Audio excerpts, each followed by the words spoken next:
Ladies and gentlemen, welcome to episode 21 of Road to Greatness. My name is Elijah Citroni. For those who are new, I am a natural aspiring physique competitor, and we are officially at week 6, at the end of week 6 of our first preparation phase ever. And it's been very, very insightful. So over the past 6 weeks, we have dropped about 4 kilos. And from what I can tell, looking at photos, we have maybe 5 or 6 kilos to go, depending on a whole range of things. From if I actually have as much muscle as I think to how lean we actually want to get. And I have really enjoyed this journey so far. There have been lots of discoveries, lots of insights, and I plan on sharing them with you today. How have I been feeling? I feel a lot better than I thought I would. And I do put that down to me being more on top of my recovery in regards to my sleep. But not only that, accepting the fact that I knew I was going to feel symptoms to begin with. So I didn't go into this phase thinking, oh, I'm going to be hungry, it's going to be terrible, and why would I even bother? Like, it's going to suck. I went into this going, I'm going to feel these things, and that's okay. Because at the end of the day, again, I'm doing this to challenge myself to see how bad I want it, but what I'm really made of as well. And that is the thing that has really kept me striving forward through these past 6 weeks, and certainly what will keep me striving forward for the next 14 up until our first show, which will be on the first weekend of May. Now, on that note, my training has also still been really productive. I'm actually really chuffed that training has held the way it has. I haven't needed to make a load drop or adjust any exercises as of yet. I will be in my next training cycle to ensure that I am doing movements that one, get me more stimulus, and two, aren't going to put me in a position where I can get injured easier. So that's the thing we're chasing now, making sure I can stimulate the target muscle and not putting myself in a position where if I choose to take them to a high intensity or to a high degree of execution as well, that I'm not going to potentially injure myself, or at least reduce the likelihood that injury happens. Coming into that though, and as I mentioned, we had lots of lessons, especially going into the first week and every week after that. I'm first off going to start with the fact that it's not one silver bullet, it's 100 golden BBs. And what I mean by that is I've shifted myself to being very goal oriented, to being very process oriented. When I first started this prep, I always thought about the goal is to get to stage, to get to stage, to get to stage. And now it's very much shifted. My goal isn't to get the stage. My goal is to make sure that every rep that I perform in whatever set that I'm doing is perfect. It's to make sure that every meal I eat, there is intention behind it. All right, it's to make sure that, okay, I'm doing the things I need to do to be a good bodybuilder. And while bodybuilding is the most important thing of the least important things, that doesn't mean I don't want to do it well. And so there have been times where I thought, oh, I'm not going to get to stage. This is going to suck for the next couple of weeks. It's like, you know what? Why don't I just take one day at a time? If today I can eat my meals, if today I can move as much as I need to, if today I can train to a high regard and get a good pump, then it's been a good day. And that's all I've done for the past 5 weeks, 4 or 5 weeks. And it's been really, really rewarding, super rewarding. And winning each of these moments allows me to win the day. And when I win the day, I win the week. And I've been able to stack this momentum consistently. Through that, though, the thing I mentioned in regards to making sure I can win these moments is preparation.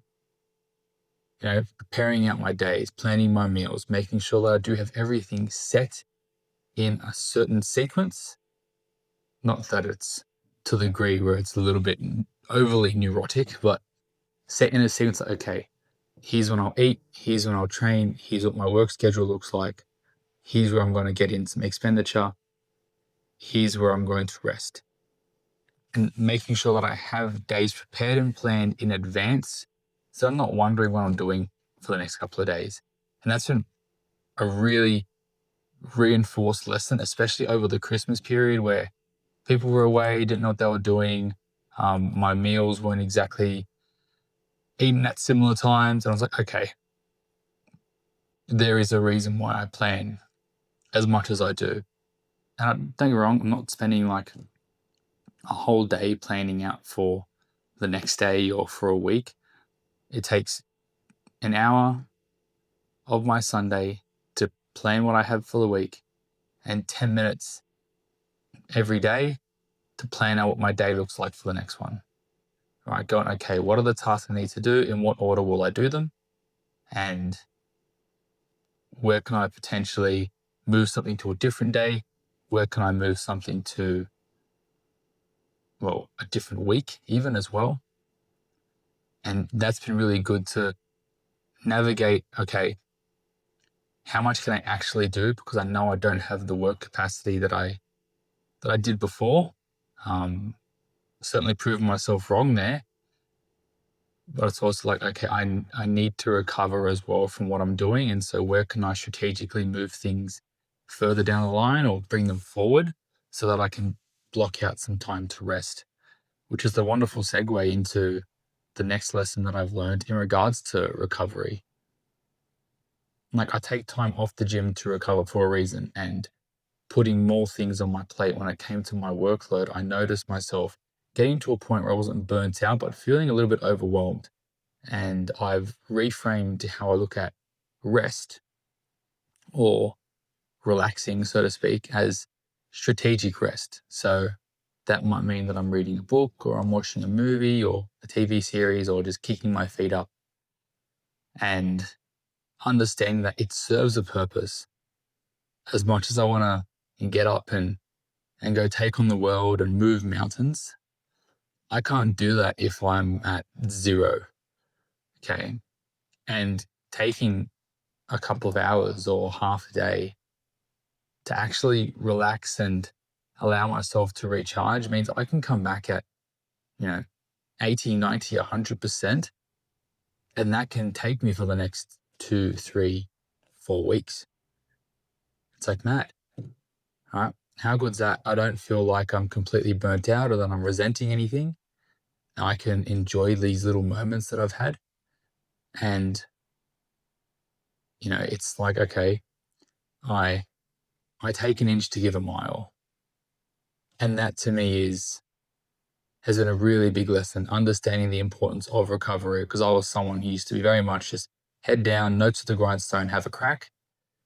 And after several occasions where I've done that and come out worse the other side, it's finally come to me now during a prep, thank God, that actually resting is important.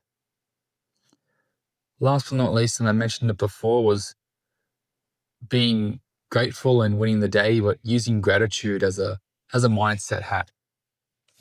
Talking to myself and being like, hey, like, today was a good day. You did this, you did that, you spoke to this person. I had this experience. It was a good day. And it may sound a bit woo-woo, but if it keeps me in a positive mental attitude and feeling quite jolly, why not keep doing it? Why not keep having a crack?